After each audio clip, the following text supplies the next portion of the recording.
At 10:17 on the morning, I was supposed to become Ryan Blake's wife. The courthouse clerk called our names for the third time, and the chair beside me remained empty. "Miss Carter?"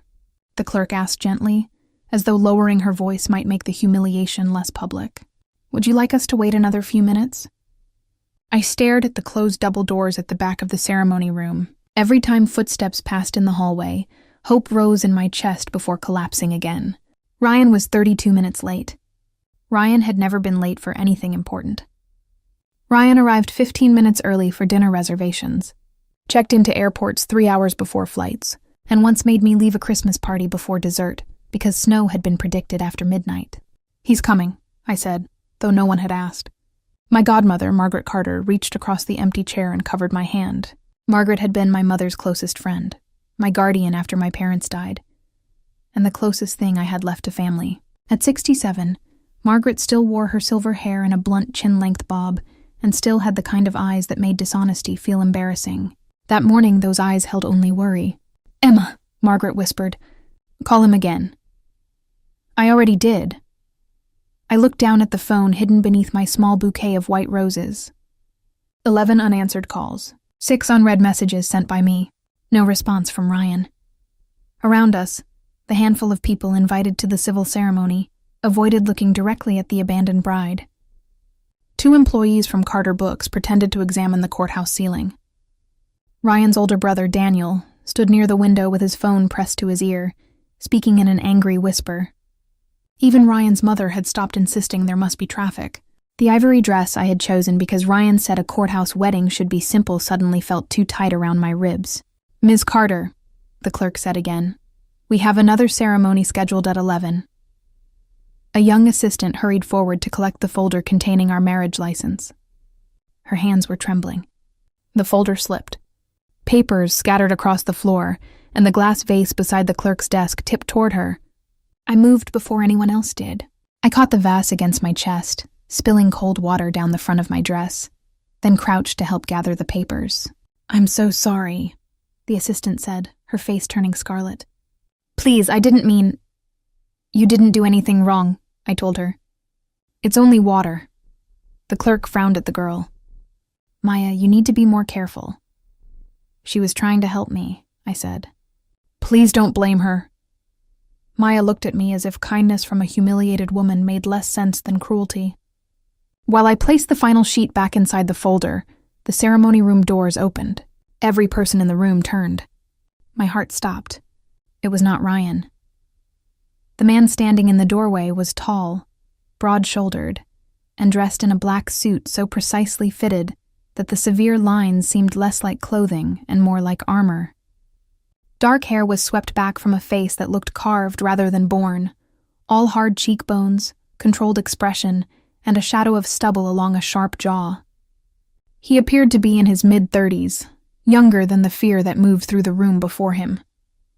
The courthouse security officer stationed near the hall straightened. Ryan's brother lowered his phone. Even the clerk seemed to forget that another wedding was waiting. The stranger's gaze moved across the fallen papers, the empty chair, the water staining my dress, and finally settled on my face. He looked at me with an intensity that made the room feel suddenly smaller. A second man stood behind him, older and heavier, with the stillness of someone who watched exits for a living. "Mr. Romano," the clerk said. The name traveled through the room like a warning. Matteo Romano. I knew the name. Everyone in Belhaven knew the name, though most people lowered their voices before speaking it. The Romano family owned hotels, security companies, construction firms, restaurants, and enough city property to influence which neighborhoods prospered and which disappeared beneath new glass towers. There were other stories, too. Stories about private clubs without signs, judges who returned Matteo Romano's calls, men who betrayed his family and moved out of the country without saying goodbye. Ryan once described Matteo as a businessman whose cleanest office probably had blood beneath the carpet. Matteo walked into the room without acknowledging the fear around him. He stopped several feet in front of me. His eyes were almost black. "Emma Carter," he said. He did not ask my name. He already knew it. A chill passed over my wet skin. "Do I know you?" I asked. Something changed in his expression, too slight to name. "Not yet," Margaret rose and moved closer to me. What do you want with Emma? Mateo's gaze shifted to Margaret, and for the first time his control fractured. His eyes narrowed as if he recognized something he had not expected to see. Before Mateo could answer, my phone vibrated against the bouquet. Ryan's name lit the screen. Relief crashed through me so hard my knees nearly weakened. It's him, I answered immediately. Ryan, where are you? No voice came through, only a recorded message. Emma, I'm sorry. I can't do this. Ryan sounded calm. Too calm. In the background, I heard an airport announcement. I should have told you sooner. But every time I tried, you turned everything into another crisis you needed to save. The bookstore, the employees, Margaret, every stranger who walked through that door with a sad story.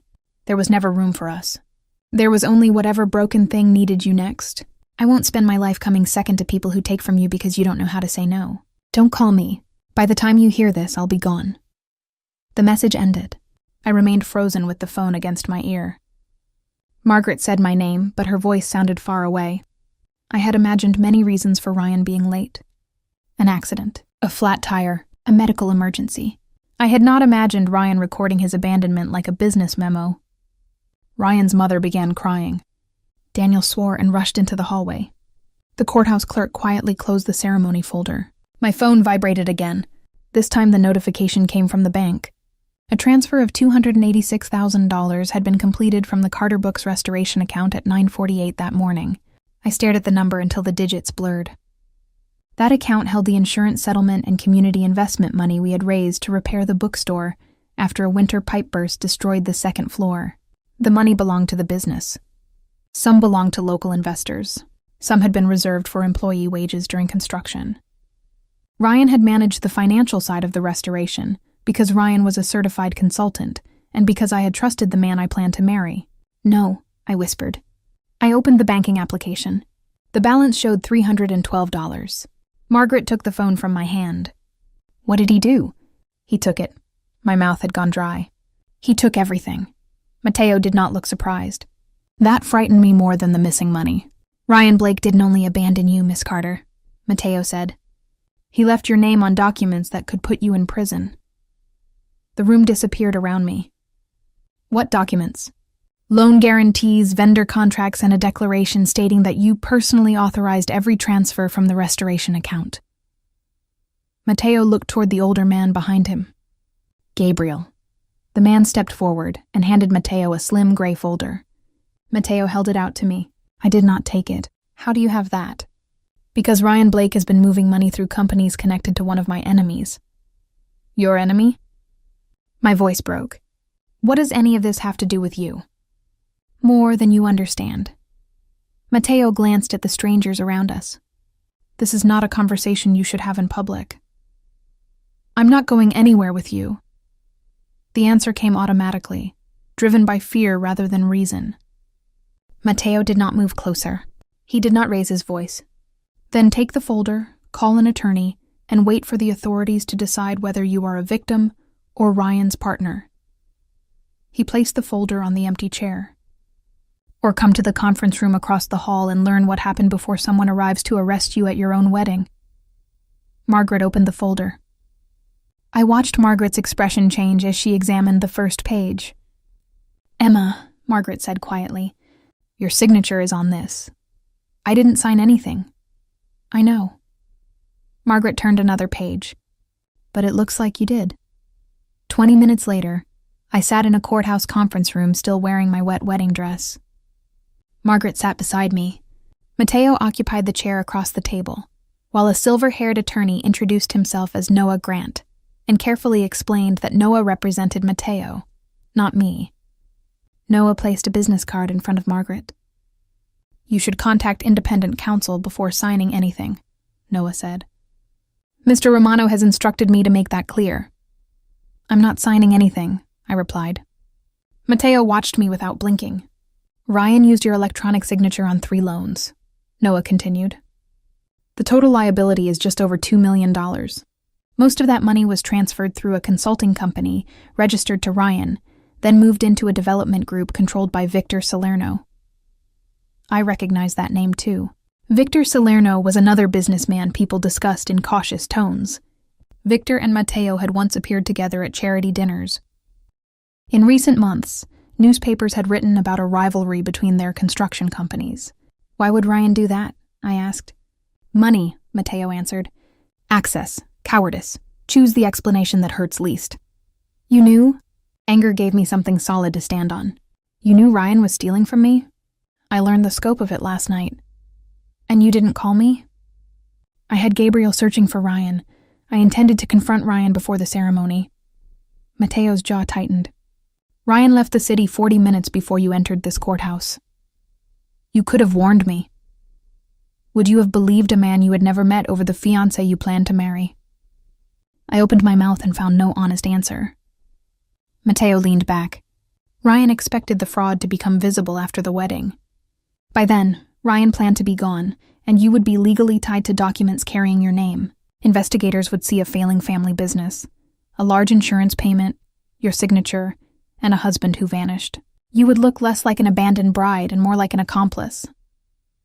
Margaret squeezed my hand. Can you prove Emma didn't sign those papers? Eventually, Noah said. But eventually may come after frozen accounts, public charges, and the closure of Carter Books. How long? I asked. Months, Noah replied. Possibly longer. My parents had bought Carter Books 37 years earlier. They had raised me in the apartment above the shop, surrounded by old paper, floor polish, and the bell over the front door. After their deaths, the bookstore became more than property. It was the last place where my mother's handwriting still marked inventory cards, and my father's pencil notes remained inside repair manuals. 22 employees depended on it. A free reading program met there every Saturday. Local writers held launches in the back room. Ryan knew exactly what losing it would do to me. Matteo folded his hands on the table. I can stop the lenders from acting. I can freeze the companies holding the fraudulent debt. I can protect the store and your employees until Noah proves what Ryan did. Why would you? Because I need something from you. There it was. The price. I pulled my hand from Margaret's and sat straighter. What? Matteo looked directly at me. Marriage. For several seconds, I thought humiliation and shock had damaged my hearing. Excuse me? I need a wife. You need protection. Noah shifted slightly, but Matteo continued before anyone could interrupt. My family council has spent the past year negotiating an alliance with the Salerno organization. Victor expects me to marry his niece Bianca Salerno next Saturday. The marriage would give Victor access to Romano properties, voting authority in several companies, and influence over members of my family I will not place under his control. So tell him no. I have. Matteo's expression remained cold. Victor interprets refusal as negotiation. A marriage to someone else ends the matter publicly and permanently. I laughed once, a brittle sound I did not recognize. You walked into a courthouse, found a bride without a groom, and decided the solution was to take his place. No? Then why me? Because you are already involved in the conflict. Because marriage to you gives me legal grounds to treat Ryan's attack on Carter Books as an attack on my household. Because my name will make every lender and investigator move more carefully. Matteo paused. And because you were never a stranger to me. The room became very quiet. What does that mean? It means I know who you are. You know my name. I know you kept Carter Books open during the pandemic by delivering orders yourself. I know you sold your parents' lake cabin to preserve employee health insurance. I know you run a Saturday reading program and refuse to charge families who cannot afford the registration fee. I know Ryan repeatedly asked you to sell the store, and I know you refused. I stared at him. You investigated me? Yes. For how long? Long enough. I stood so abruptly the chair struck the wall. No. Margaret rose with me. Emma. He has a file on my life and thinks that makes this reasonable. I looked at Matteo. You're insane. Possibly. His calmness made me angrier. But I am also the only person in this building who can keep Victor Salerno from owning your parents' store by the end of the week. You expect me to marry a criminal because my fiancé robbed me? Noah spoke before Matteo could answer. Ms. Carter, nothing can happen today without your voluntary consent. If you wish to leave, you may leave. I can also provide the names of 3 independent attorneys who are not connected to Mr. Romano. And if I say no? I asked Matteo. His eyes held mine. Noah will still give your attorney copies of the evidence against Ryan. I will not hide information because you refuse me. That was not the answer I expected. But you won't protect the bookstore. I will delay Victor where I can. I will not start a war over property belonging to someone who wants no connection to me. Matteo's voice softened by a fraction. I do not make promises I cannot enforce. Margaret asked the question I was afraid to ask. What kind of marriage? Noah opened another folder. 1 year, unless both parties choose to extend it. Separate property. Separate bedrooms if Ms. Carter requests them. No requirement of physical intimacy. Ms. Carter retains control of her business, income, personal movement, and legal representation. Mr. Romano assumes temporary responsibility for the disputed debts while the fraud investigation proceeds. Either party may end the agreement under the conditions listed. No public humiliation, I said. The words left my mouth before I had decided to negotiate. Matteo's gaze sharpened. Explain. You don't parade other women in front of me. You don't let your family treat me like something you bought. You don't touch me for cameras without asking. Agreed. I keep working at the bookstore. Agreed. Margaret remains protected, but Margaret does not become your prisoner. Agreed. I have my own lawyer. Required. And if you lie to me about anything that affects my safety or freedom, I leave. Matteo was silent long enough to make me think I had finally found the condition he would reject. Agreed, he said. Noah gave Margaret the list of independent lawyers. I called one from the courthouse bathroom while Margaret stood guard outside the stall. Her name was Evelyn Park, and after 45 minutes of reading documents, challenging Noah, and asking me questions in private, Evelyn confirmed that the contract was unusual, severe, and legally protective in ways she had not expected. This man has structured the agreement so you can leave with your business intact, Evelyn said. That does not mean you should marry him. It means the trap, if there is one, is not obvious in the contract. That's reassuring. Emma, you were abandoned less than 2 hours ago. You are in shock. I looked at my reflection in the bathroom mirror.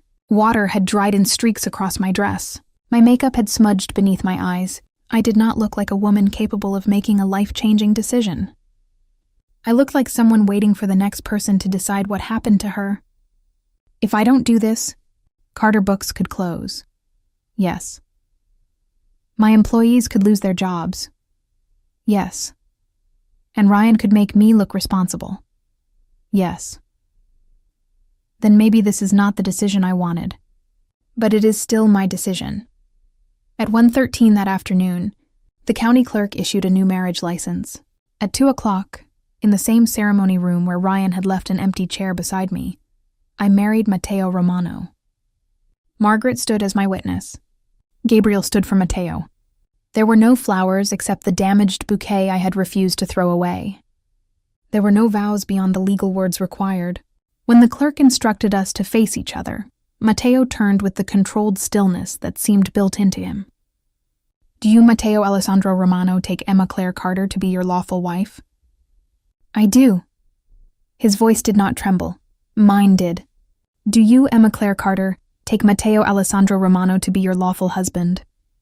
I looked into the face of a feared man I had met only hours earlier.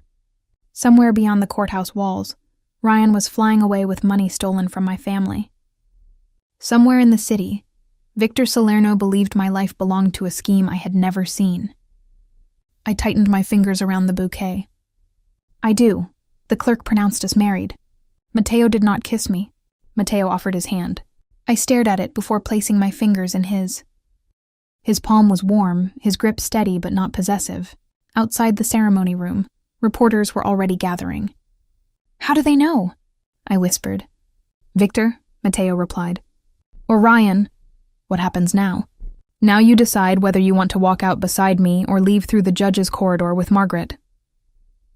I looked toward the main doors where camera flashes flickered through the glass. What would you prefer? I asked. I would prefer that the city sees you beside me. Why? Because anyone considering using you against me should understand the cost. The words should have frightened me. They did. They also made something bruised inside me feel less alone.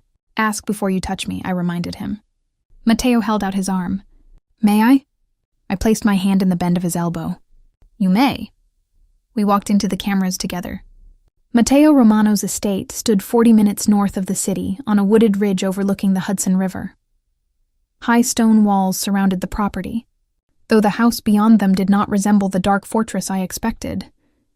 The original structure was an old brick mansion with tall windows, ivy-covered walls, and wide terraces facing the water. Modern security cameras and black vehicles made the beauty feel guarded rather than peaceful. Staff waited inside the entrance hall. No one openly stared at the woman their employer had married that morning, but curiosity moved through the room like a quiet current. A woman in her early 60s approached first. She wore a plain dark dress and had thick gray-streaked hair twisted into a low knot. Mrs. Romano, she said, I'm Rosa Bellini, the house manager. I have worked for the Romano family since Matteo was a boy. Rosa's eyes moved over my damp dress and ruined bouquet. You've had a difficult day. Emma, I said. Please call me Emma. Rosa's face softened. Then you must call me Rosa. Matteo handed Gabriel his coat. Show Emma her rooms. Rooms, not room. I followed Rosa up a curved staircase and along a corridor lined with old family photographs. Matteo appeared in many of them, though he rarely smiled.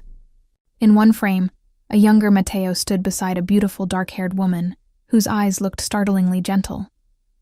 His mother? I asked. Rosa glanced at the photograph. Elena Romano. She died when Matteo was 21.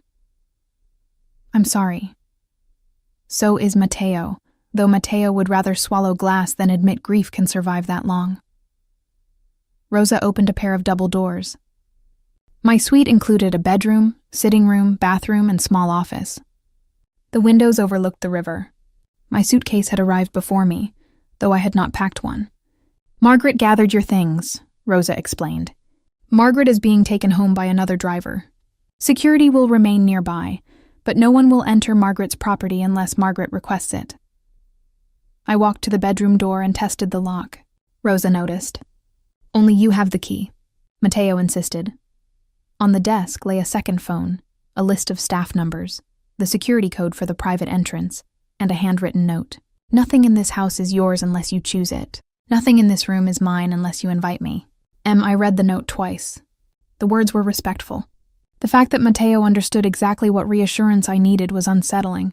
In the wardrobe, my own clothes hung neatly beside several new outfits. Not glittering gowns or costumes, but practical dresses, tailored pants, sweaters, shoes, and a dark coat in my exact size. I didn't ask for these. No, Rosa said. Matteo ordered them yesterday. I turned sharply. Yesterday? Rosa's expression revealed that Rosa had said more than intended. Mr. Romano prepares for possibilities. He prepared a wardrobe for the possibility that my fiancé would abandon me? You should ask Matteo. I found him in his study on the ground floor. He had removed his jacket and rolled his sleeves to his forearms. Several phones lay on the desk. Noah stood near the window while Gabriel reviewed documents. They stopped speaking when I entered. Everyone out, I said. Gabriel looked at Matteo. Matteo nodded. When the room emptied, I closed the door. You bought clothes for me yesterday. Yes. Before Ryan left. Yes. Did you know Ryan would abandon me? Matteo's face revealed nothing. I knew Ryan had purchased a ticket under another name. I knew Ryan planned to move money this morning. I did not know whether Ryan would appear at the courthouse long enough to manipulate you into signing additional papers. You could have stopped him. I tried. Did you arrange any part of this? No. His answer came without hesitation. I did not tell Ryan to steal from you. I did not make Ryan leave. I did not interfere with your relationship. But you expected me to need clothes in your house. I expected today to end badly. I prepared for more than one outcome, including marrying me. Matteo stood. Yes. I laughed without humor. That should sound impossible, but somehow it doesn't in this house. I turned toward the door. Emma? Matteo's voice stopped me. The wardrobe was not intended to erase you. Wear your own clothes. Burn the new ones. Give them away. I do not care. Then why buy them? Because when people lose everything in a single day, practical needs are often the first humiliation they are forced to explain. I looked back at him. There was no mockery in his face. I know you think preparation is control, he continued. Sometimes it is. Sometimes it is simply the only way I know to care for anyone. You don't know me well enough to care for me. Something painful moved behind his eyes before disappearing. Perhaps. The next morning I woke before sunrise. For one disoriented second, I expected to hear Ryan moving around the apartment we had shared. Then I saw the unfamiliar carved ceiling, the river beyond the windows, and the wedding ring on my hand. I pulled it off and placed it on the bedside table. Downstairs, Rosa was making coffee in a bright kitchen that felt more like a family home than the rest of the estate. You're awake early, Rosa said. I didn't sleep. Neither did Mateo. I did not ask how Rosa knew. I poured coffee and found Margaret already seated at the kitchen table. What are you doing here? I rushed toward her. Margaret stood and embraced me. Your husband sent a car. He is not... I stopped. Legally, Mateo was exactly that. Margaret leaned back. I wanted to see you before we went to the bookstore. We? Mateo entered through the side door wearing dark trousers and a charcoal sweater instead of a suit. Without the formal armor, he looked younger and somehow more dangerous. The lenders scheduled an emergency inspection at 9, Mateo said. Noah obtained an injunction at 6:30. Carter Books will not close today. Relief struck so quickly I had to grip the table. How? The company holding the debt is controlled by Victor through 3 shell corporations. Victor does not want a judge examining the transfers publicly. Victor agreed to a temporary freeze. You spoke to him? Yes.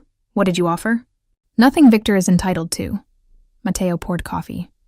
You should see the store before deciding what must be repaired first. Carter Books occupied a narrow 4-story building on Mercer Street, squeezed between a bakery and an old cinema. The green-painted sign my father had carved still hung above the entrance. When our car stopped outside, all 22 employees were waiting on the sidewalk. Some looked frightened. Some looked angry. My assistant manager, Julia, rushed toward me. Emma, the bank sent people at 8. They said we had to hand over the keys. Not anymore. I looked at Mateo. He remained near the car, giving me the space to speak. The debt has been frozen. No one is losing a job today. Several employees began crying. Julia hugged me, then glanced at Mateo with open suspicion. Is it true? Julia whispered. The news says you married Matteo Romano. It's true. Why? Because my life has become completely unreasonable. Julia almost smiled. Inside, the bookstore smelled of damp plaster and old paper. Plastic covered the damaged shelves on the second floor. Construction had stopped 3 days earlier, when Ryan claimed a vendor dispute delayed payments. Mateo walked through the building with an engineer and contractor he had brought. He listened while I explained the history of every room. He did not interrupt. When the contractor suggested replacing the original oak shelves with cheaper metal units, Mateo looked at me. What do you want? The shelves restored. Then restore them, Mateo told the contractor. Mr. Romano, the cost... She answered the question. Later, I found Mateo alone in the children's reading room, examining a painted border of blue stars near the ceiling. My mother painted those, I said. Mateo's shoulders went still. Claire painted this room? You knew my mother's name. It was in the file. Of course. He looked at a framed photograph near the window. My mother stood in the center, smiling with paint on her cheek and a brush in her hand. My father had one arm around her.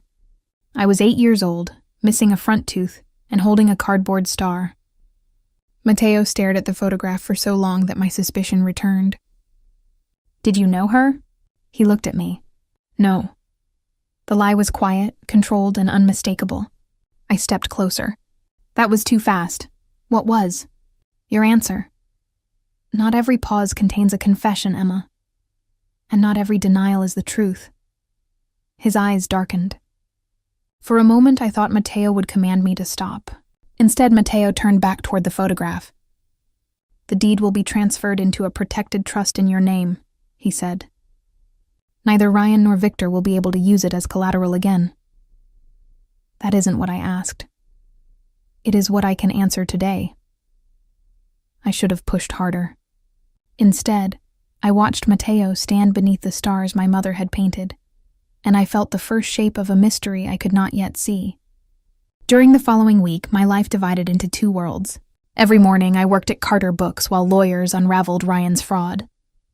Every evening, I returned to the Romano estate, where my name opened gates, silenced staff, and appeared beside Mateo's at formal dinners. Reporters followed me. Strangers analyzed photographs of my courthouse dress. Former classmates sent messages asking how long I had secretly been involved with Mateo. Ryan remained missing.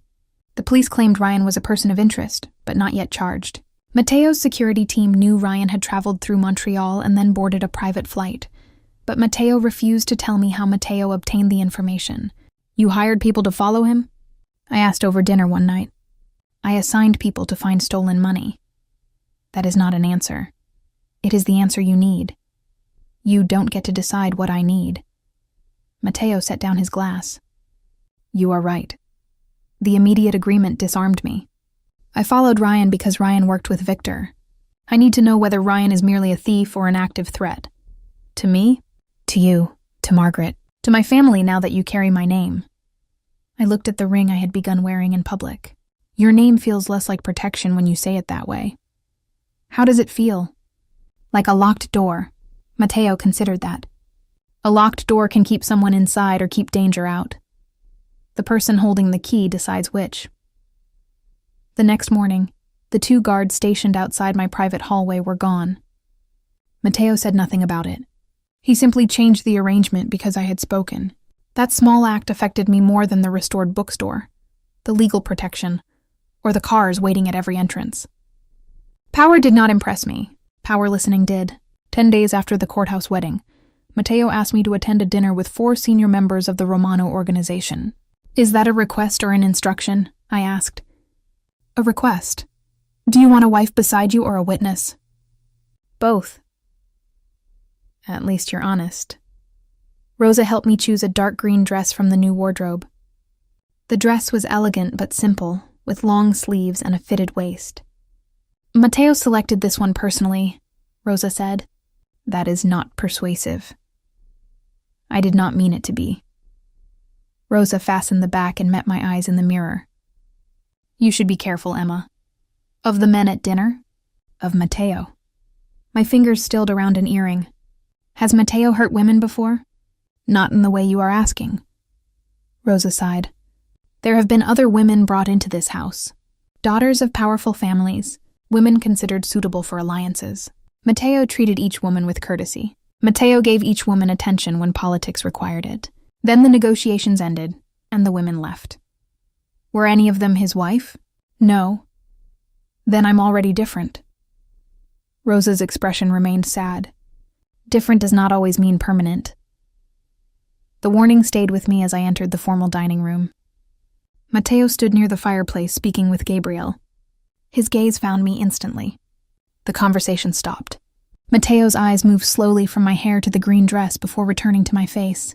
"You look beautiful," he said. The directness warmed my cheeks. "Thank you. May I?" Mateo held out his hand. I placed my fingers in his. "You may." The guests arrived in pairs. Mateo introduced each man by role as well as name. His cousin and operations director, Enzo Romano. An old family attorney named Carlo Bianchi. A property developer named Stephen Vale. And Victor Salerno, who entered last with a smile that never reached his eyes. Victor was handsome in a polished, carefully preserved way. Silver touched the dark hair near his temples. His suit was navy, his voice smooth. "The famous bride," Victor said as Mateo introduced us. "Belhaven has discussed no one else for 10 days. Victor took my hand. Mateo's fingers tightened lightly against my back. "I hope the city finds a more useful subject soon," I replied. Victor smiled. "I doubt it.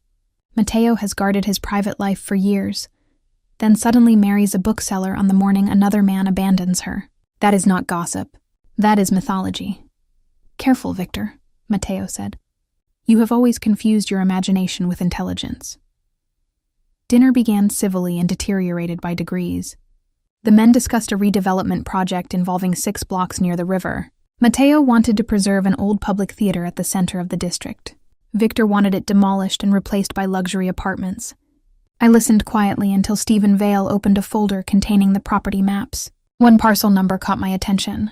Carter Books maintained a city history archive in the basement, and I had seen the number on 19th century fire insurance maps. That parcel includes the old Mercer utility tunnel, I said. The table went silent.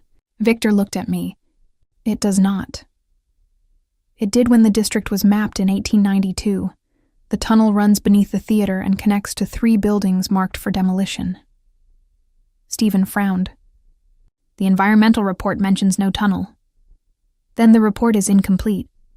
Matteo turned to Victor. Who commissioned it? A reputable firm. Which firm? Victor's smile vanished. Enzo opened another file. Salerno Urban Assessment. Matteo leaned back. Owned by your brother-in-law. Victor's gaze cut toward me. Your wife should be careful speaking about matters she does not understand. Matteo's expression became colder than I had ever seen it. My wife understood in 30 seconds what your consultants concealed for 6 months. Matteo, I murmured, uncomfortable with the sudden hostility. Matteo did not look away from Victor.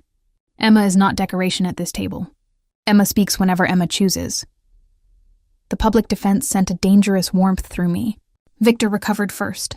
Then perhaps Emma should explain how a bookseller became qualified to challenge engineers. My parents helped build the Mercer archive, I replied. The tunnel flooded in 1978. If excavation begins without reinforcement, 2 neighboring foundations could collapse. One belongs to a public school. Carlo Bianchi swore softly. Stephen started reviewing the maps again. The conversation shifted. Victor's development proposal did not survive the evening. After the guests left, Matteo led me into the library and poured 2 glasses of whiskey. You saved me from signing a contract that could have destroyed half a district, Matteo said. I asked a question. The correct question can be worth more than 100 answers. He handed me a glass. To my wife. I took it. Your temporary wife. Rosa's warning had escaped before I could stop it. Matteo's expression changed. Is that what troubles you? Should it? The agreement lasts 1 year. That is not what I asked. Matteo moved closer, stopping far enough away that the remaining distance felt deliberate. What did you ask? Am I another woman you brought into this house because politics required someone beside you? His eyes remained on mine. No. Rosa remembers women my family wanted me to choose. I chose none of them. You chose me because Ryan made me convenient. Convenience had nothing to do with it. Then tell me why. His jaw tightened. Not yet. Anger and something more vulnerable twisted together inside me.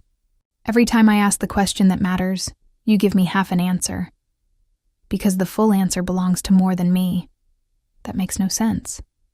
I know. I set down the whiskey. I should go upstairs. Matteo did not block me. Emma, I turned. Matteo raised one hand, stopping before touching my face. May I?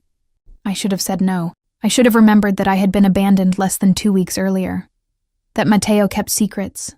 That marriage had placed me inside a world I did not understand. Instead, I nodded. Matteo's fingertips touched a loose strand of hair near my cheek and tucked it behind my ear. The contact was almost nothing. My body reacted as if it were everything. His hand remained near my jaw. May I kiss you? He asked. The question came in the same low, controlled voice he used during negotiations, but his eyes were not controlled. I saw restraint, uncertainty, and a hunger that made my breath catch. Yes, I whispered. Matteo bent slowly, giving me time to change my mind. I closed the distance first. His mouth touched mine with surprising gentleness. For one suspended moment, the world became the warmth of his hand against my cheek and the faint taste of whiskey on his lips. Then the kiss deepened. Matteo's other hand settled at my waist without pulling me closer. The choice remained mine. I moved into him. A sound escaped his throat, rough and quiet. My fingers gripped the front of his shirt. When Matteo finally stepped back, both of us were breathing differently. That was not part of the agreement, I said. No. Was it politics? No. Convenience? Never. I searched his face. Then what was it? A mistake I would make again. I returned to my room with burning lips and a heart I no longer trusted. The next morning, Matteo behaved as though nothing had changed. Matteo left before breakfast for meetings in the city. I spent the day at the bookstore, trying not to remember how his hand had trembled once against my waist. By evening, anger replaced embarrassment. I had allowed myself to feel wanted by a man who still refused to explain why he had chosen me. When I returned to the estate, Margaret was waiting in the sitting room. I need your help reviewing the old restoration invoices, Margaret said. Some files were stored here after the flood. Gabriel carried in 2 archive boxes. Matteo entered behind him. Margaret looked up and the color drained from her face. Elena, Margaret whispered. Matteo stopped. What did you say? Margaret stared at him with an expression caught between memory and grief. You have Elena Romano's eyes. Silence filled the room. You knew my mother? Matteo asked. Years ago? Margaret looked at me, then back at Matteo. Before Emma was old enough to remember. Matteo's face closed. Margaret is tired. I am not tired, Margaret snapped. And you are still terrible at hiding fear. I looked between them. What is happening? Margaret pressed one hand to the box. Your mother, Claire, and Elena Romano knew each other. How? That is not a story for tonight, Matteo said. Stop deciding that, I replied. Matteo's eyes flashed. There are people still alive who could be harmed by careless details. Careless? Margaret stood. Claire kept your family's secret for 20 years. Matteo glanced toward Gabriel. Take Margaret home. No one takes Margaret anywhere, I said. Margaret decides. Matteo's control slipped. Emma, this is not a debate. Then you lied when you agreed Margaret would not become your prisoner. The words struck their target. Matteo went still. After several seconds, Matteo looked at Margaret. Would you prefer to remain or return home? I would prefer tea, Margaret said. Then I will go home. Rosa, who had appeared silently in the doorway, almost smiled. Margaret left an hour later without explaining further. Matteo disappeared into his study. I followed. You knew my mother, I said after closing the door. I knew of her. That photograph in the bookstore. You lied. Yes. The admission hurt more than another denial would have. Our agreement says I can leave if you lie about something affecting my safety or freedom. This truth affects both. Then tell me. Not tonight. Why? Because Victor now knows you identified the false survey. Because Ryan remains missing. Because if I tell you how your mother became connected to mine, you will try to protect people who do not deserve your risk. You don't know what I will do. I know exactly what you do when someone is in danger. His voice softened. I watched you protect a frightened courthouse assistant while your own wedding collapsed. You were watching me before that. Matteo did not answer. I stepped back. That is what I thought. I left the study before he could stop me. Over the next month, our marriage settled into a rhythm built from contradictions. Matteo hid truths but respected boundaries. Matteo controlled a room with one glance but asked before entering mine. Matteo sent guards with me, yet removed them when I said their presence frightened the children at the bookstore. Matteo could terrify bankers into delaying a foreclosure, but he spent an entire Sunday repairing broken shelves beside my employees without asking anyone to praise him. The first time Matteo arrived at Carter Books in jeans and a rolled-sleeve shirt, Julia nearly dropped a stack of novels. Does he know how to use a screwdriver? She whispered. He knows how to make people disappear, I whispered back. A screwdriver should be manageable. Matteo heard me. The corner of his mouth lifted. He worked for 6 hours. No photographers were invited. No donations were announced.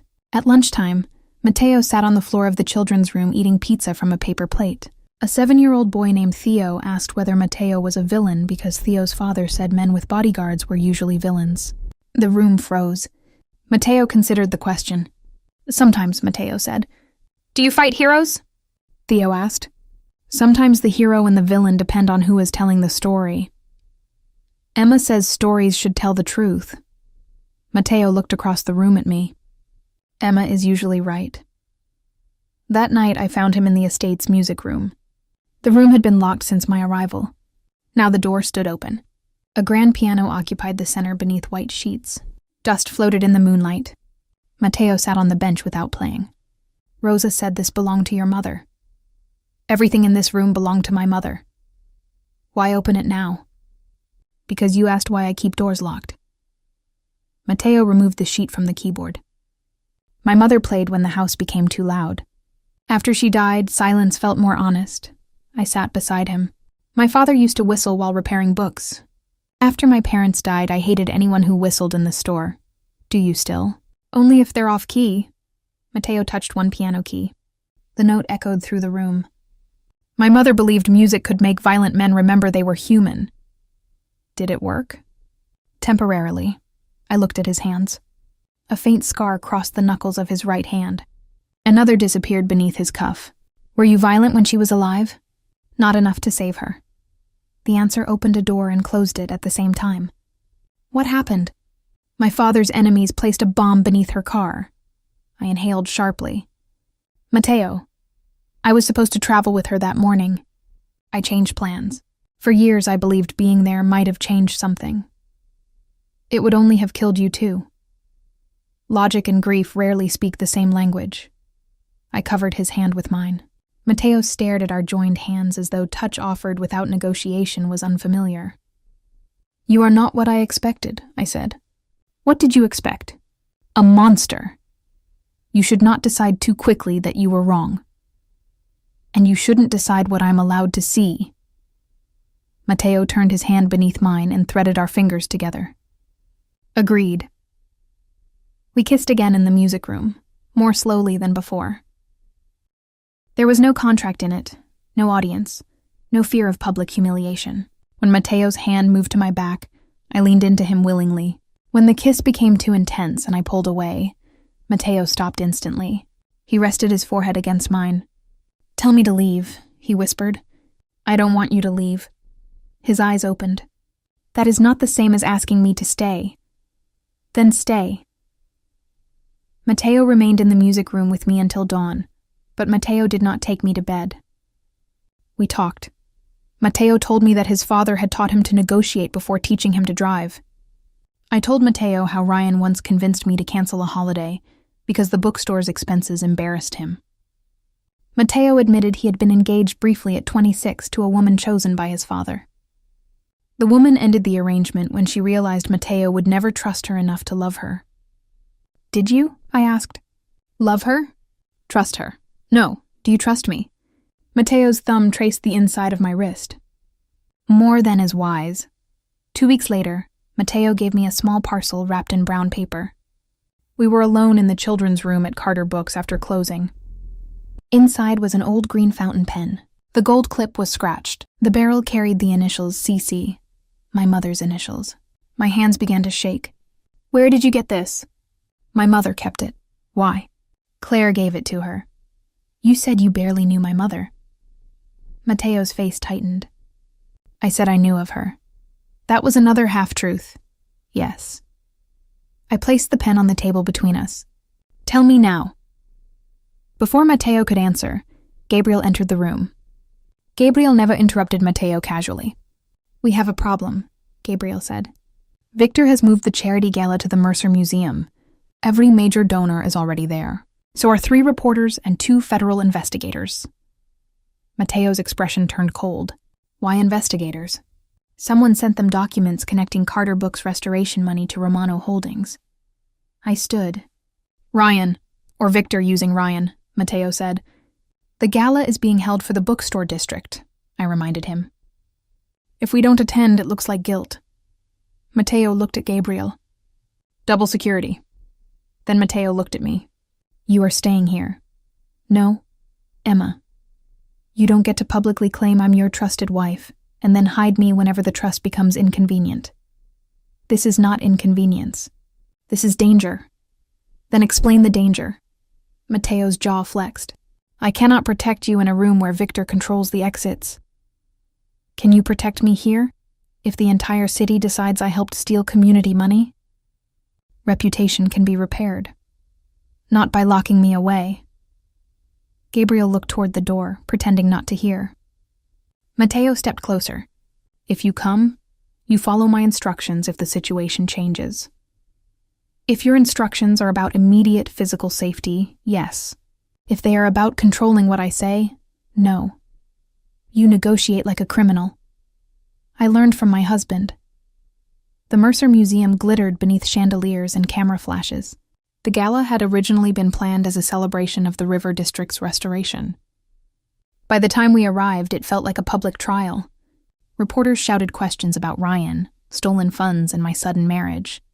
Mateo offered his arm. May I? Yes. We entered together. Victor waited near the central staircase. Beside Victor stood Ryan. For one heartbeat, I did not recognize the man who had once slept beside me. Ryan looked thinner, paler, and far less certain than the voice in the recorded message. When Ryan saw Mateo's hand at my back, jealousy flashed across his face. Emma, Ryan said. Mateo's body became very still. Do you want to speak with him? Mateo asked me. Not I'll remove him, not stay behind me, Mateo asked. Yes, I said. Alone? No, Ryan's mouth twisted. You need permission from him now? I needed truth from you, I replied. You gave me a recording. I was trying to protect you. By stealing $286,000? That money was already gone. Ryan lowered his voice. Victor offered a way out. You would have lost the store eventually. You never understood business. So you forged my signature. I moved funds temporarily. You left me to be blamed. Ryan looked toward Mateo. Ask your husband why Mateo knew. Ask why Mateo happened to be at the courthouse. Ask how long Mateo had been waiting for you to become available. My stomach tightened. Mateo's expression revealed nothing. Victor approached with a champagne glass in one hand. Ryan is asking reasonable questions, Victor said. A woman should know whether her rescue was arranged by the same man claiming to save her. Do you have evidence? I asked. Victor smiled. Federal investigators do. Across the room, two men in plain suits moved toward Mateo. Mateo's hand touched my elbow. We are leaving. Running will make us look guilty. Staying places you inside Victor's performance. Mateo Romano? One investigator called. Conversations stopped. Cameras lifted. The investigator approached. We need to speak with you regarding funds transferred from Carter Books through Romano Property Management. My attorney will arrange an interview, Mateo said. Tonight, the man replied.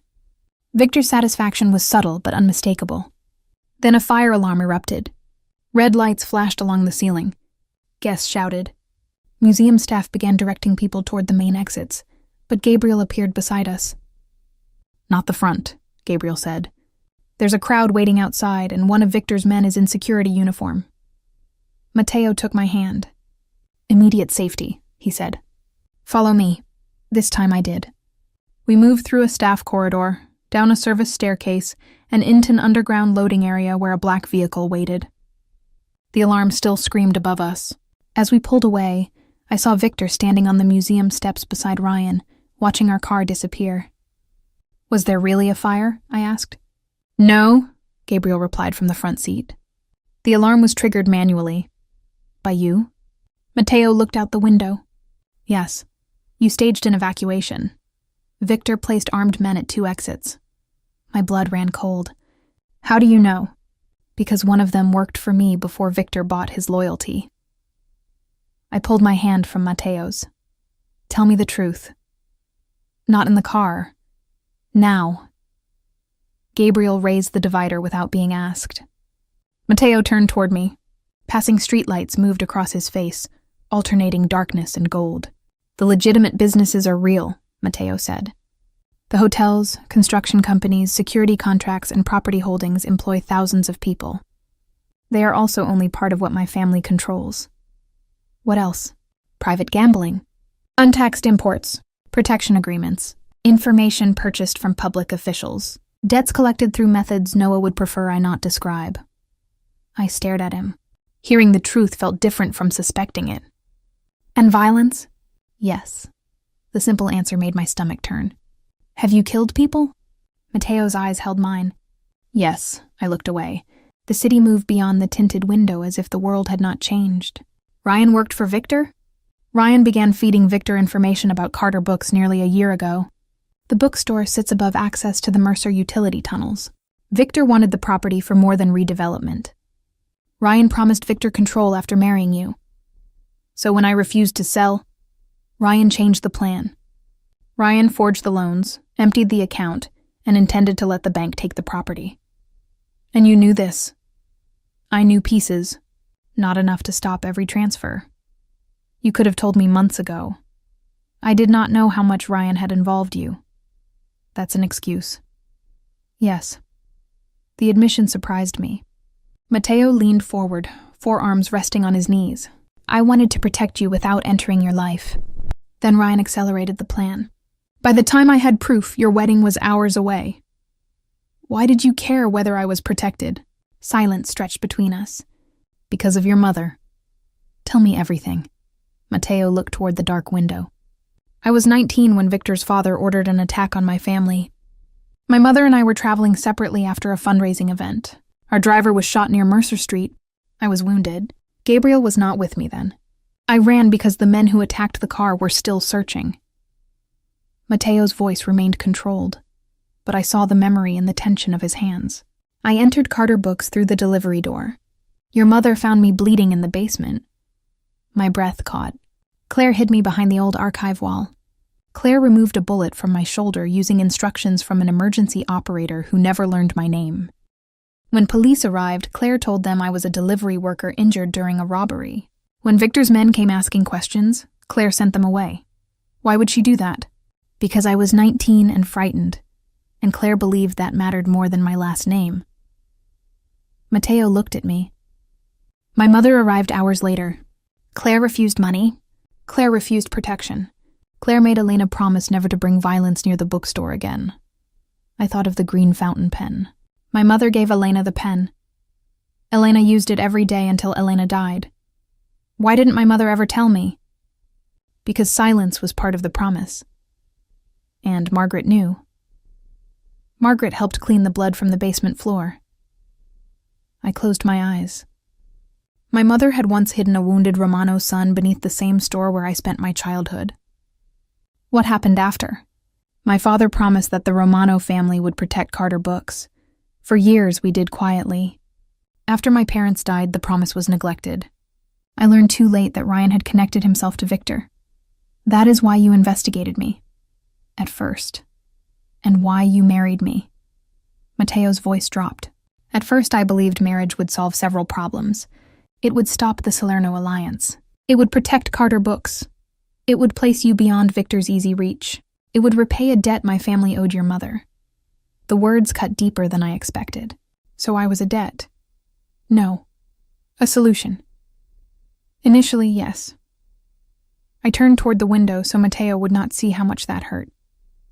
You should have told me. I was afraid you would refuse protection because you would believe accepting it dishonored Claire's refusal of money. You didn't trust me to decide. No. Matteo's honesty felt brutal. I trusted my ability to control the danger more than I trusted your right to understand it. Tears burned my eyes. Did you ever want me, Matteo? Or did you want the daughter of the woman who saved you? Matteo moved as if to touch me, then stopped. The debt made me look for you, he said quietly. The debt made me prepare to protect you. The debt did not make me notice the way you defend frightened people while your own heart is breaking. The debt did not make me wait outside the children's room because I wanted to hear you laugh. The debt did not make me open my mother's music room. It did not make me kiss you. And it did not make me fall in love with you. I turned. For the first time since meeting Matteo, fear stood openly in his eyes. You love me? Yes. But you still lied. Yes. You still treated my life like a problem you could solve without me. Yes. And you expect love to excuse that? No. The car entered the estate gates. Gabriel spoke through the intercom. Victor's men have been seen near Margaret's building. I forgot my anger. Margaret. A security team is already with Margaret, Matteo said. Margaret is safe. I want to see her. We are leaving the estate within the hour. Margaret is coming with us. Leaving for where? A property near Lake Ashford.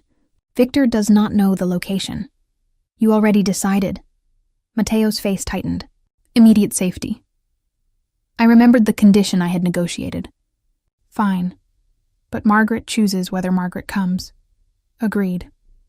Margaret chose to come after someone fired 2 bullets into the bookstore windows before dawn. No one was injured. The shots were a message, not an attack. That distinction did little to comfort me. We traveled north in 3 vehicles while the city disappeared behind us. The Lake Ashford property was not another mansion. It was an old stone lodge surrounded by pine forest and water, isolated enough that the nearest town barely appeared on maps. Security remained mostly invisible.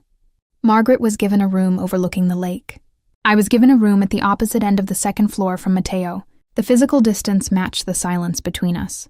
For 4 days, Mateo managed the crisis through phone calls and encrypted meetings. Investigators withdrew their immediate request after Noah proved the Romano transfer had been fabricated. Ryan disappeared again. Victor denied involvement in the shooting. Carter Books remained closed under police guard. Margaret spent mornings reading by the fire and afternoons refusing to treat Mateo with fear. You look terrible, Margaret told him at breakfast on the 5th day. Thank you, Mateo replied. That was not a compliment. I understood. Then sleep. I have work. Margaret looked at me. Emma, tell your husband to sleep. Mateo doesn't listen to me. That is clearly the problem.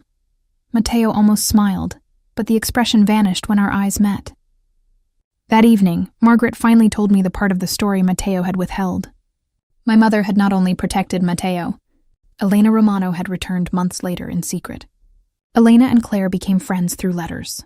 Elena donated anonymously to Carter Books' children's program. Claire wrote to Elena about raising me. Elena wrote about fearing the man Mateo would become after his father taught him to value control above tenderness. Elena believed you and Mateo might meet one day, Margaret said. Not romantically. Elena simply hoped. Claire's goodness would remain somewhere in Mateo's life. Mateo gave me Elena's pen, because Elena carried it until the day Elena died. Why didn't you tell me at the estate? Because Mateo was right about one thing. The old secret involved dangerous people, but Mateo was wrong to make the decision alone. Margaret placed the pen in my hand. Protection becomes a cage when the protected person is denied the key. The next morning, Noah arrived at the lodge carrying a leather case. Mateo asked me to meet in the study. Snow had begun falling outside, softening the lake and trees beneath white silence. Mateo stood near the window. Noah placed several documents on the desk. These are dissolution papers, Mateo said. My chest tightened. What? The marriage can be ended without contest. You will retain Carter Books, the restored funds, and every asset listed in the original agreement. The deed has already been transferred into a trust controlled by you and Margaret. The security assigned to you will remain for as long as Victor poses a threat, but the team will report to Noah, not me. I stared at the papers. You're divorcing me. I'm giving you the freedom I should have protected from the beginning. Is that what you want? Mateo's expression almost broke. No. Then why? Because you cannot choose me while every part of your life depends on my name. Mateo moved closer, but stopped several feet away. I told myself I was saving you. In truth, I was also arranging the world so you would have fewer reasons to leave. You agreed to my conditions. I obeyed the words and violated the spirit. Noah quietly left the room. Mateo continued. The investigation against you has ended. Ryan's second set of accounts has been located. Carter Books will reopen when repairs are complete. Margaret's safety does not depend on our marriage. Nothing requires you to stay. Except Victor. Victor is my problem. Victor made me part of it. Then you may decide how to respond without being my wife. I looked at the signature already written at the bottom of the papers. What happens to the Salerno Alliance? I rejected it permanently this morning. Your family council will remove you. Possibly. Your businesses? Some may be divided. You're risking everything. No. Mateo's voice softened. I risked everything when I confused keeping you with loving you. Tears filled my eyes. You said you would always protect me. I will. From a distance? If that is what you choose. And if I never come back? Mateo closed his eyes briefly. Then I will know that at least once in my life, I loved someone without owning the outcome. Mateo left the unsigned copies on the desk and walked out before I could answer. 2 days later, I returned to Belhaven with Margaret. Mateo remained at Lake Ashford. Gabriel did not accompany us. Noah arranged independent security and gave me one emergency number. The absence of Mateo's control should have felt like relief. Instead, every doorway seemed emptier. Carter Books reopened 3 weeks later. The bullet-damaged windows were replaced. The second-floor shelves had been restored. Employees returned. Children filled the reading room on Saturday. I stood beneath my mother's painted stars and understood that safety was not the same as home. Ryan was arrested the following Monday at a private airport outside Toronto. Ryan had attempted to access a deposit box using false identification. Inside the box, investigators found original ledgers connecting Ryan and Victor to the fraudulent loans, the fabricated Romano transfer, and the attempt to acquire the bookstore property. Ryan's attorney requested a meeting. I agreed only because Noah and Evelyn attended. Ryan entered the interview room in a gray detention uniform. The polished confidence was gone. "Emma," Ryan said, "I made mistakes. You planned to destroy my parents' store. Victor said the property was worth more than the business. I thought once we were married I could convince you to start over somewhere else. You thought stealing everything would make me easier to control." Ryan looked away. Mateo controlled the situation too. "Yes," I said. The difference is Mateo admitted it before losing me permanently. Ryan's face hardened. "He doesn't love you. Men like Mateo collect obligations.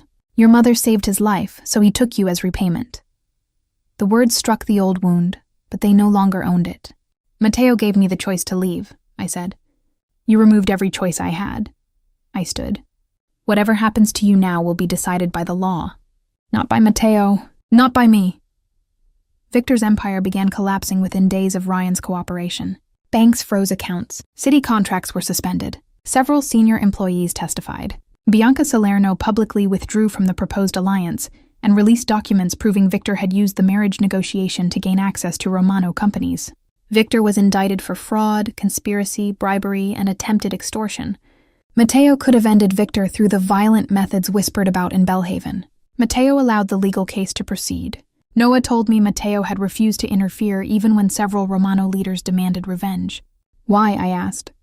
"Mateo said you should never have to wonder whether choosing Mateo required accepting another body in a river," Noah replied. 6 weeks passed. Mateo did not call. Mateo sent no gifts, no instructions, no messages disguised as questions about security. The dissolution papers remained unsigned in my desk drawer. Every night I told myself I needed more time. Every morning, I looked toward the bookstore door when the bell rang. Margaret tolerated this for exactly 43 days. "You are waiting," Margaret said while we closed the store. "I'm working." "You alphabetized the same shelf twice." "The first arrangement was wrong." "Emma." Margaret leaned against the counter. "Ryan abandoned you because Ryan believed your love should make you smaller. Mateo nearly lost you because Mateo believed love gave him the right to arrange your safety. One man ran when you would not surrender yourself. The other man surrendered you when he finally understood he had to. That doesn't erase the lies. No. Or the criminal. World. No. Or the fear. No." Margaret picked up the green fountain pen. "But freedom is not the absence of difficult truths. Freedom is the ability to see them and still decide, what if I choose wrong again? Then it will still be your choice." I drove to Lake Ashford the next morning. No security vehicle followed me. Snow had melted from the lower roads, though ice still covered parts of the lake. Mateo's car stood outside the lodge. I found him on the dock wearing a dark coat, looking across the water. Mateo heard my footsteps but did not turn immediately. "Noah said you would not come," Mateo said. Noah was wrong. That happens rarely. I stopped several feet behind him. "You signed the papers." "Yes, I didn't." Mateo turned. The sight of him hurt. He looked thinner. Weariness shadowed his eyes. "Emma, do not decide what I came to say." Mateo remained silent. I walked closer. "I know why you chose me at the courthouse. You needed to stop the alliance. You wanted to repay a debt. You wanted to protect the daughter of the woman who saved you. You believed I could fit inside a plan you had already made. Yes, that was not love. No. It might have become possession if I had never challenged you. Pain moved across his face. Yes, but it didn't. Mateo's breathing changed. You listened when I asked you to remove guards. You restored my store without taking ownership. You asked before touching me. You told me the ugliest truth when lying would have been easier. Then you gave me the one thing a man like Ryan never gave me. What? The right to leave without punishment. I took the folded dissolution papers from my coat pocket. You chose me before I understood why. Now I am choosing you with the truth in front of me. Mateo stared at me as if hope was more frightening than any enemy. Do not choose me because Margaret is sentimental. Do not choose me because the store is safe. Do not choose me because you believe I became a good man in 6 weeks. I don't think you're a good man. One corner of his mouth moved. That is promising. I think you are a dangerous man who learned that protecting someone does not mean controlling every door. I think you still have work to do. I think I do too. I placed the dissolution papers in his hand. I will not return to the original agreement. Mateo's fingers closed around the pages. What are you offering? A real marriage. No deadline, no strategic purpose, no debt between our families, no expectation that I become blind to what you are. And what do you expect from me? Truth before protection, choice before control, no violence carried out in my name, no innocent person used as collateral. And when I ask a question that frightens you, you answer it anyway. Mateo looked down at the papers. You should demand more. I probably will later. He laughed then, a low, startled sound I had heard only a few times. The sound broke the remaining distance between us. I stepped closer. There is one more condition. Name it. Ask me. Mateo's expression softened. He placed the papers on the dock, then took my hands carefully. Emma Claire Carter, knowing who I am, knowing what I have done, and knowing that you are free to walk away, will you remain my wife? Yes. His eyes closed for 1 second. When they opened, the feared man Bellhaven whispered about looked almost defenseless. May I kiss you? Mateo asked. I slid my hands into his coat and pulled him toward me. You may. I kissed him before he could move. Mateo's arms closed around me, strong but not confining. The kiss held everything our courthouse ceremony had lacked: truth, fear, hunger, grief, and the knowledge that either of us could step away. Neither did. 1 year later, Carter Books reopened its entire second floor as the Claire Carter Children's Reading Center.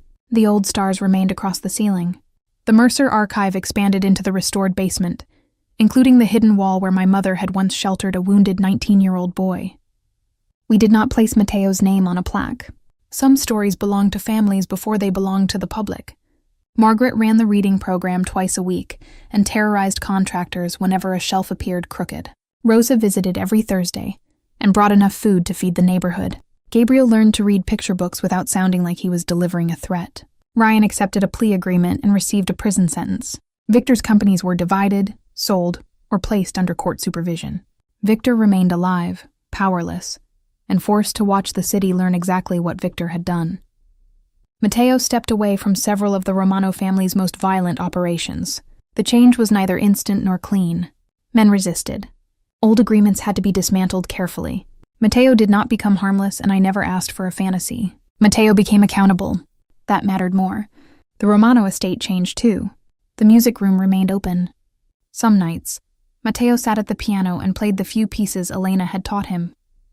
Other nights, Mateo listened while I read inventory reports aloud, and pretended not to enjoy the ordinary sound of my voice. We argued. Mateo still tried to solve problems before telling me they existed. I still tried to carry everyone's pain until I became angry that no one noticed mine. Love did not cure either habit. Love made hiding them more difficult. On the first anniversary of our courthouse marriage, Mateo asked me to return to the same ceremony room. The clerk who had watched Ryan's chair remain empty was waiting. So were Margaret, Rosa, Gabriel, Julia, and every employee from Carter Books. This time there were flowers from the children's reading room, mismatched and bright. This time no contract waited on the table. Mateo stood at the front before I entered. Matteo wore a black suit, but the expression on his face held none of the cold control that had frightened the room a year earlier. In Matteo's hand was my mother's green fountain pen. The clerk smiled. "Are you ready?" I looked at the man waiting for me. Ryan had taught me that someone could promise forever and still disappear before the words were spoken. Matteo had taught me something harder. A person could begin for the wrong reasons, confront the ugliest parts of love, and choose differently when given the freedom to repeat the mistake.